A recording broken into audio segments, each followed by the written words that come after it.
Listen, if you can't pay for your car anymore, just stop paying for it. My goodness, what an idea. Why didn't I think of that? Hammocks. Hide it. They're not going to look for it forever. If you can't afford your credit cards no more, and it's stopping you from being able to invest in your business or your life or whatever, just stop paying for it. Just stop fucking paying for it. These banks don't give a fuck about you. These people don't give a fuck about you. You're a number. They're trying to make money off you. That's all they care about. You quit paying, they're going to sell the debt off, and they're going to move on. They're going to probably get paid twice for it because they're going to still chase after you for the balance. They might sue you, just don't fucking answer the door. Great advice. Stop it. Get some help. That's great advice. I mean, listen, why don't we all take that advice and then end up being homeless? I mean, with friends like these, who needs enemies? See, this is where people get you. They mix up actual good advice with horrible advice. And a lot of times you guys think to yourself, you know what? She's on to something. And we are where we are today. See, I don't know if you read the title and thumbnail. I'm pretty sure you did before you clicked it, so you know that credit card debt is on the rise. You know that delinquencies are up 13%. Listen, 90-day plus. 90-day plus. So these individuals, they didn't just miss a payment. They said, I can't afford this. Sensational. And the stats are saying this is as bad as 2010. What happened in 2010? What happened in 2010? If I can remember, let's jog our memories and say it together. A recession. But listen, guys, you need to watch this video so you understand exactly what's happening today. Not what happened 2 years ago, not what happened last year, but what's happening today and how you can protect yourself moving forward. My name is Orlando. Welcome to the channel, guys. Make sure you hit that like and subscribe button. It really does help out the channel. Also, too, guys, we're trying to get to 200,000 subs. I cannot get there unless you guys hit that subscribe button. So please, if I've given you any value from any of my videos, please hit that subscribe button. Also, too, guys, I have a newsletter. We talk about this all the time. I have a newsletter. It is completely free. We talk about the same things we talk about here, but in greater detail. You need to go ahead and sign up for this, guys. Sign up for it. It's free. It's free real estate. And then also, too, if you need any type of financing that deals with commercial properties or investment properties, I've been a lender for 20 years and I can assist you with that. That information is in the pinned comment and the description, guys. Let's jump straight to this craziness. I've been pointing to you guys and telling you guys that credit cards are going to get worse and worse and worse because credit card companies love to do this thing when they see people are struggling. When they see that the economy is contracting, they say, hey, this is the time that we need to start lending more, but not at good rates. They're still going to charge you 22, 33%.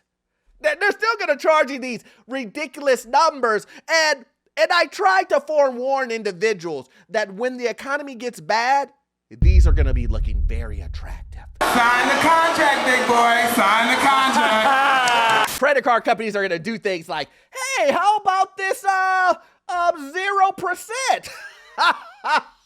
And you think to yourself, oh man, I'm going to go ahead and sign up for this 0% because then I won't have to pay any interest on it. But you're missing a point.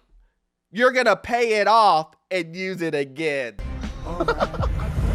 Listen, I know this game all too well. And I see it every single day. I see it on credit reports. I see it on tax returns. I see it on P&Ls. I see it on balance sheets. I see it on the back of receipts. I see it on napkins. So listen, I know what a lot of people say, Orlando, maybe you don't know what you're talking about. But let's continue. Let's continue and listen to the young lady tell you guys exactly how you should handle your finances, especially with these credit card companies that you're currently in default with. Yeah, maybe they could serve you in the newspaper, but probably they won't. It depends on where you live. But still, I'm just saying, don't let it ruin your life. Your mental health is more important. You could fix your credit. That's not going to be on your credit for 7 years. Okay. Like, you can dispute it off. There's credit repair. Like, you're not stuck. If you need to, file bankruptcy. It really doesn't fucking matter. It's not as serious as they make it seem. Like, yeah, your wages can be garnished if you get served and the lawsuit goes to court. Wow. But if it goes to court, just get, like, legal aid. Legal aid will help you. They'll settle for like a fraction of the balance. All I'm saying is you're not trapped by debt. You're not trapped. Like, live your life. Invest in something that's going to make you more money. Stop paying this if it's ruining your life. Yeah. That's all I'm saying. Because the banks don't give a fuck about you. You know, it's obvious that she's been burned by the banks. And not because they did anything wrong. I mean, you did sign the contract. I mean, you did sign the city credit card that was 29% interest. You did that. So they held up their end. They charged you the ridiculous interest rate. They gave you the credit card.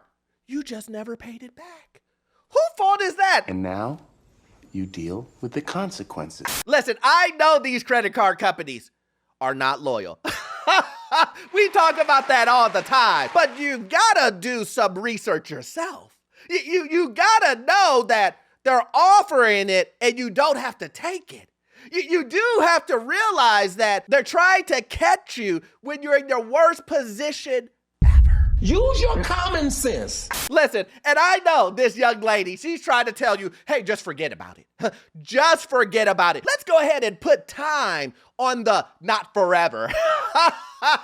So you got 7 years to get that off of your credit from collections. You've got a repo, right? Oh, okay. That's another 7 years. Oh, so that's 14 years. Oh, okay. And then you're going to claim bankruptcy. How long does it take bankruptcy to get off of your credit so you can move on? So let's take a look at this. 7 years collection, another 7 years, that's 14. And then when you add on the 10 years, what is that? Let's say it together. 24 years. So let's just round up to 25 because at this point, what does it matter? Let me tell you how that works. And for 25 years, you're going to put your life on hold. Yeah, listen. I know. But I had to show you that before we talk about the news of everybody defaulting on their credit cards now. Because they can't afford it. They could never afford it. Help me. Help me. Now that you're in the situation, you don't want to pay the bills. Now that you're in this situation, you're like, oh man, listen, I'm only going to have to deal with this for a short period of time, but I just showed you 25 years. That's where you put in yourself. But listen, let's listen. You don't want to hear the news from me. You're like, Orlando, I haven't seen this anywhere. People are defaulting. How come I haven't heard about this? Well, good for you. Good for you. I'm going to show you because on this channel, we always show receipts. Charge it to the card. You've heard that before. But with inflation and rising costs, a new trend is calling attention to it. Credit card delinquencies are reported to be at their highest level in 15 years. According to the Federal Reserve Bank of New York, balances that are at least 90 days past due rose to 13.12% in just the first quarter of this year. That's up from around 12% at the end of the first quarter last year. So how much debt are we talking? Well, credit card balances went from 1.18 trillion to 1.25 trillion. And as we all know, credit card delinquencies could result in late fees, account closure, and of course impact your credit score, that being a big one. And your payment history is important here. Discover Card says it can typically make up 35% of your credit score, depending on the scoring model used. So what should you do if you're delinquent? First, always make the minimum payment due, and if you can, pay more. If you're struggling, be sure to speak with your credit card company and ask for payment assistance programs to help you track, limit, and plan out your spending. And the third is key here. Consolidate your debt with a no-interest credit card or loan to pay it down. Be sure to always double check because some companies even offer a 0% introductory rate. Just make sure not to accrue more debt by using those cards again. Oh, that's funny. And it's not funny because I don't want people to do that. It's funny because Most people do that and they get right back into debt. Come on, man! Because here is the truth. You have no discipline. You have no accountability. You signed those people's contract. You signed Discover's contract knowing that you were going to get charged a ridiculous interest. You just heard the individual say missed payments account up to 35%. That's dang near 50%. Let's just call it what it is. Let's just say it's 50%. So if you miss a payment, your credit score will plummet. Wow. I know people already know this, but let me say this again. If you miss a payment, your credit score is going to drop significantly. So someone who's 90 days, they're already gone. And listen, I tried to forewarn people. I tried to let people know they're going to give you easy credit. Things are going to get tougher. And how are things going to get tough? I laid it out for you. I said people are going to start getting fired and laid off. It happened. And then when that starts to happen, prices of everything are going to go up. And then something is going to happen, but you're still going to be living on YOLO life. You're still going to be doing vacations. You're still going to be eating out all the time. You're still going to be doing all of those things. And then you're going to tell yourself, don't worry, I'm going to go ahead and use this credit card as a payment system. I'm going to go ahead and pay chunks of it off for that Cancun trip that I took. All those extra stuff that I didn't even need. Those Chris Brown tickets and those concerts you went to. All part of the payment plan. But something happened. Something happened. We know what happened. It's called an emergency. And that emergency happened, and now you're snowballing. You couldn't pay back that Cancun trip. Now you're at $20,000. Now you're at $30,000. And then this year, you're at $50,000. Because now the credit card is used for your lifestyle. I know some of you guys think that I'm lying, but let's go ahead and take a look. I genuinely didn't realize how many people struggled financially with debt, but I'm seeing a lot more of it as I'm scrolling through TikTok, and me and my family are, in the process of trying to get out of debt. And sometimes I look back and I don't realize, I'm frugal. I feel like I'm frugal. I've always been the saver and not the spender. But somehow, somewhere, we just went really wrong and life got really hectic.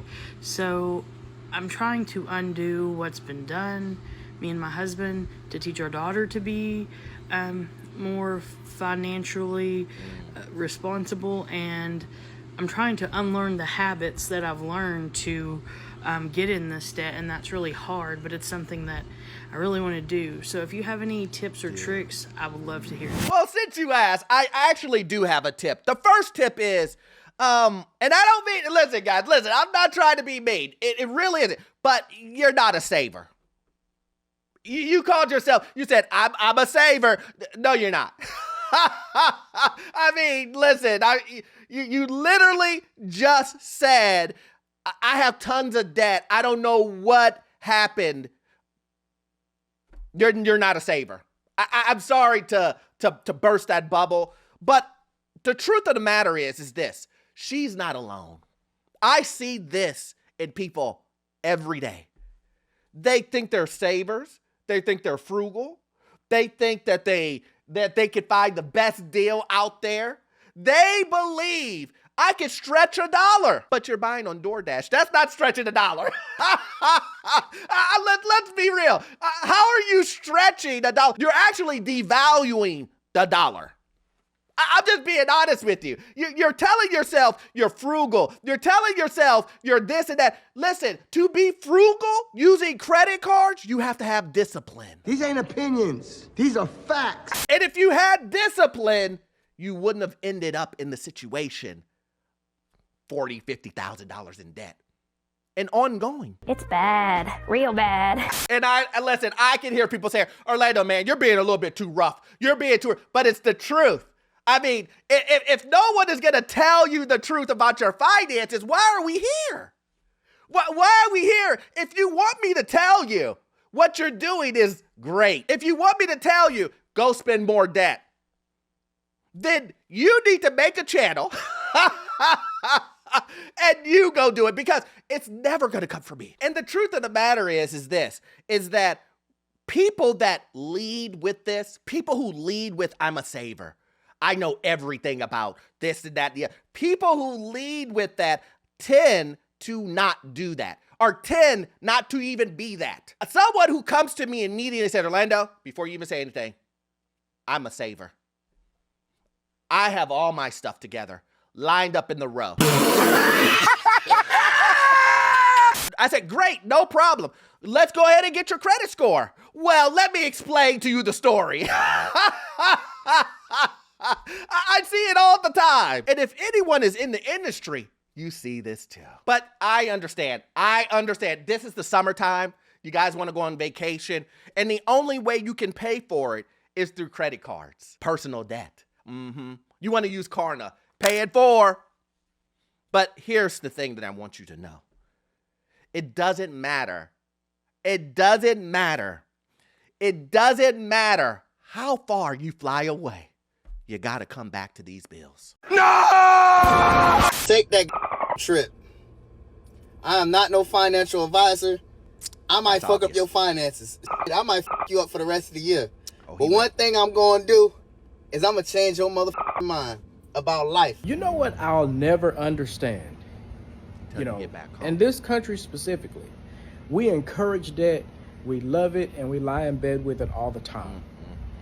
Everybody cheers when somebody takes out a $10,000 loan or credit card debt to go on a Disney cruise or a Disney vacation.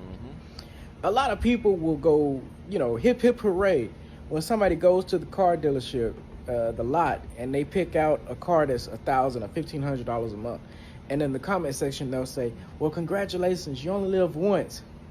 And it's ironic because when we talk about investments and saving and doing right and paying off debt, those same people will come on here and say, well, I don't know how long I'm going to live, or why are you doing that? You could be unalive tomorrow. There's no point in saving in this economy. Yeah, that's the same look I give, man. I get it. Listen, that's the same look I give. Listen, were you just planning to live tomorrow and that's it? Because if that's the case, I mean, listen. If that was the case, if you planned on just saying, you know what, I don't know what's going to happen to me tomorrow, let me just go ahead and ruin everything and not be responsible for nothing and leave everybody else with the mess to clean up. I mean, that sounds responsible, right? That sounds really responsible. But a lot of people have this mindset. They believe, listen, I'm not going to go to work to pay bills. Ma'am, sir, let's be real. That's what working is for. I mean, if you didn't have any bills, nobody would work. Nobody is working just because they want to work. People are working to pay said bills. Anyway, guys, I could talk about this forever, but if you love content like this, please join our Patreon. We do exclusive videos over there. You will love it, guys. Also, too, you won't get all of your information from this one video. I need you to watch this video right here. Yes, this one right here. It will give you information on the housing market, financial news, get you into your first rental property. See you in the next one. Thanks.